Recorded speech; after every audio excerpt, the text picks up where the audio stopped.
Hello guys! Magandang hapon sa inyo lahat. This is your guest Mama Sagri channel, a faithful Ozo Matarder. Sa ngayong hapon na to, tignan natin sabihin sa iyo ng ating mga gabay. So this is a weekly pasilip for the month of May 24 hanggang May 31 for the sign of Aries. So Aries, welcome back to my channel. Ano kayang messages, advices, and spirit guides ang ating masasaga for today's video?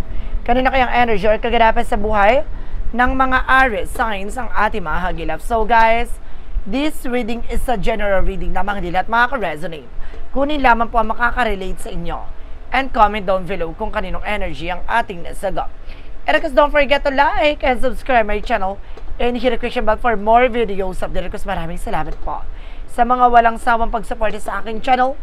Lalo-lalo na ang hindi nag-skip ng ads na may pagpalain kayo ng Diyos at may kapal. Siksik, digdig, umapaw na may biyayang manumbalik sa inyo.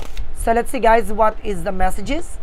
Advice ng ating spirit for the sign of Aries. So let's see and watch this. Ano kaya kaganapan sa buhay ng mga Aries signs ang ating mga hagilap? Tutuklasin at bubulabugin natin. Angel Spirit, please give me information po. Okay, so this is something guys with a moon card. Not truth reveal. Na may mga bagay na unti-unti na marireveal sa'yo. Unti-unti mo na matutuklasan, malalaman lahat ng bagay. No? Ibig sabihin nito, lahat ng bagay na mangyayari sa'yo ay maaaring magdala ng ano, no? Na parang kaliwanagan. No? May bagay ka ditong matutuklasan. Alisin mo yung takot at pangamba. There's a Queen of Pentacles. There's a good sense pagdating sa entrepreneur. It means pwede ka mag-business. No? Parang sinasabi dito, alagaan mo kung ano man yung mga bagay na meron ka, maging practical ka sa pagmamanage ng pera sa lapi. And this is something that's sign of happiness, so magiging masaya at magiging maligaya ka rin. No? Kumbaga mapupunan din yung mga pangangailangan mo, kaligayahan mo. Now, there's a devil card. There's something, a devil energy with a toxic energy. Na obsession or either a black magic involved. So, there's a Four of Swords. See? Kumbaga, some of you nahihirapan ka sa pagtulog, no? Nagkakaroon ka ng sleepless nights. Makinig ka sa inner voice mo, intuitions mo kung bakit. Some of you nananaginip ka. No? And there's a death card. No? Ang revelasyon dito ay maaaring matapos na.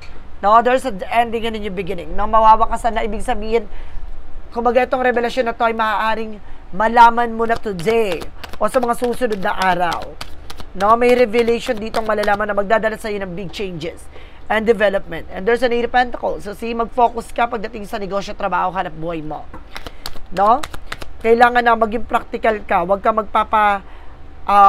kumbaga, distract. And there's a Three of Pentacles for collaboration. No? Kailangan mo nang makipag-usap, makipag-usap na maayos, no? Kailangan mo ng heart-to-heart conversation. No, there's something guys with a Queen of Wands. Kailangan lakasan mo ang loob mo. Alisin mo yung takot at pangamba mo dito. No, isa sa bagay na nagbibigay toxicities dito yung parang takot mo. No? What is the additional messages? So, there's a Six of Cups. Ibig sabihin dito, it's a past person. It's either are related sa'yo, kamag-anak, kapitbahay, or kaibigan, o kaya ex mo ang gumagawa dito ng hindi maganda. Additional messages. So, there's a Two of Swords. There's a decision that you need to make. So, kailangan mo rin mag-decision dito, no? Kailangan mong gumawa ng paraan para makawala ka dyan sa complication o sa mga negativities. So, let's see what is additional messages with the Angel Spirit. And of course, there's something the Ace of Wands. A new plan. So, dito papasok ang mga bagong proyekto, plano. No? Bubuo ka ng mga bagong ideas dito na magdadala sa iyo ng growth and expansion. Basta mag-focus ka na, huwag ka magpapadistract. And there's another, because may proposal ako na sense dito guys. No? Romantic proposal. Magdadala ng higher level of commitment. And this is something the Eight of Swords. Sabi ko na nga ba lakasan mo loob mo ha. Kapag nagpapadistract ka at nagpapadala ka dito ng iyong tension, dito papasok yung negativity. So, ibig sabihin dito, susubukan ka niyang guluhin. No, there's an Eight of Swords. Napapalibutan ka ng toxic and negativities. Negative environment, toxic co-workers, no, negative, toxic family, and there's a Page of Wands. No, there's something, a good news. May magandang balita dito, no, darating. For the outcome, So there's a Queen of Cups by emotional healing, magiging kalmado ng pakiramdam mo. No, there's an 8 of Wands. So, there's a past communication. So, magkakaroon dito ng changes and development. No, maaaring magkaroon ng changes sa buhay mo, sa situation mo, sa mga plano mo, sa mga pangarap mo, at may mga bago oportunidad na papasok. No, some of you may travel ako na sense dito. Business trip. There's a 5 of Swords with a self-sabotage or complication. Mag-ingat ka dito. No, dahil kumbaga nagkakaroon ng self-sabotage, that because of your action. Huwag ka nag-share ng information with other people kasi maraming naiinggit sa inyo. And there's a 5 of Pentacles. Some of you guys, no, talagang there's something toxic family or toxic environment na gusto nito maghirap ka. Mawala sa'yo lahat. No, kaya ka nakakaranas sa pagtumal. 555, oh, there's a changes talaga. No, it means may mga pagbabago magaganap dito na magdadala sa'yo ng disappointment, losses, and complication. Kaya mag-ingat po tayo. No? So, let's see what is the additional messages tayo pagdating sa finances and career. So, let's watch this. Pagdating sa finances and career, guys, alamin na natin at tutuklasin na natin yan. So, there's something, the Ace of Pentacles. So, there's something, a big shot and big opportunity coming in for you. Na may malaking pera paparating. Na may magandang bagay na maaaring magbago sa buhay mo, sa sitwasyon mo. Na magdadala sa ito ng growth and expansion. Na kaya kailangan pag-ingatan mo ito. What is additional messages? Represent with the 3 of Cups. Now, there's a lot of celebration coming in. Na pagdating sa negosyo, trabaho mo, maaaring magtatagumpay ka. Magiging maganda na daloy ng pagkakaperahan sa'yo. Now, there's a 10 Pentacles. No? Magkakaroon ka ng long-term success and long-term investment. Ibig sabihin dito, makukuha mo yung tamang pagkakataon para lumago at lumakas na ang iyong finances. Naaalisin mo na yung takot at pangamba mo dito. Kumbaga, hindi ka nababasa sa mga sasabihin ng iba. Kumbaga, magtitiwala ka na sa sarili mo. Aalisin mo na yung takot at pangamba mo. And there's a Chariot card. Maraming parating na pagbabago. There's something and changes coming in. Kailangan mo lang mag-take ng action and decision.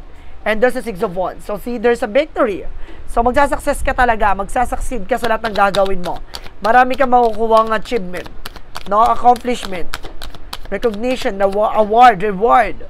Now, there's something, the 2 Pentacles. Maging balanse ka sa gagawin mo. You're also multitasking. But definitely, kailangan mo munang gamayan yan. Pakiramdaman. And there's a Justice card. Huwag ka mag-alala, makukuha mo yung justisya na nararapat para sa'yo. Na magiging balanse ka. Na makukuha mo yung mga bagay na what you deserve. Now, there's a good karma for you. And there's a 4 Pentacles. Protection at pangalagaan mo lang ang iyong finances. No? Huwag ka magpapadistract, huwag ka magpapagulo. There's a 3 of Wands. The waiting is over. Now, may mga hinihintay ka document papers. There's a possible na dumating na. Now, makukuha mo na yung mga opportunities na to. There's a new horizon. There's a new job or new work na papasok na dito sa eksena na to. There's the Fool card. A new beginning. So, ang ganda ng reading mo pagdating sa finances, ha? Magkakaroon ka ng bagong eksena dito. Magtiwala ka sa ginagawa mo. No, huwag ka magpapadistract. So, guys, let's see what is additional messages pagdating naman tayo sa love life. So, let's see and watch this. Sa pag-ibig, guys, let's see. There's something, the Empress card. Oh my God, some of you magkakaroon kayo ng anak, no? There's a fertility, a new beginning. Kailangan nyo lang mag-disconnect from the world. Kailangan nyo lang umalis dyan sa mundong ginagalaw nyo sa situation na yan. There's a lot of toxic and negativities, no? Kailangan lakas mo ang loob mo, maging matapang ka. Kailangan nyo ipaglaban ang isa't isa. Magkaroon ng self-love and respect. And this is the High Priestess. Sabi ko na nga ba, may mga hidden agenda yan, mga tao na yan. No? Some of you, baka tutol at hindi naman tanggap yung person mo.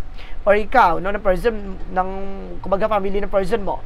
And release fear. Alisin mo yung takot at pangamba. Na matatanggalin yung mga stress and depression dito. And there's a 3 of Swords with something insecure. Na may naiinggit talaga sa inyo. At may mga trauma talaga na dala-dala mo pa hanggang ngayon. No, there's a Magician for something manifestation. May mga bagay na unti-unti mo na matutupad. There's a desire into reality. No, makakamit mo yung mga bagay na gusto mo. And there's a 4 of Cups. Basta pag-isipang mabuti, ha. Kailangan mo re-evaluate or analyze yung mga bagay-bagay, lalo-lalo na sa pagkain. No, baka gayumahin yung person mo. No? At the same time, there's something, the King of Pentacles, maging practical at secure ka. No? Sa kung ano man yung mga bagay na meron ka. Huwag ka magpapaniwala sa mga taong nasa paligid mo. Maging protective ka dyan sa kung ano man yung mga bagay o relasyon na meron ka. No, there's a Page of Pentacles. So, ibig sabihin dito, kumbaga, tama ang pag-i-invest mo ng time and effort and of course ng love. Kumbaga magdadala sa ito ng grounded and manifestation. Matutupad mo yung mga pangarap niyo dyan. And there's the Queen of Swords. Clear the boundaries. Lilinisin mo na yung mga bagay na magsisilbing balakid sa inyong relasyon. That's good. Kumbaga ngayon, kumbaga bumubuo na kayo ng plano at pangarap yung dalawa ng person mo.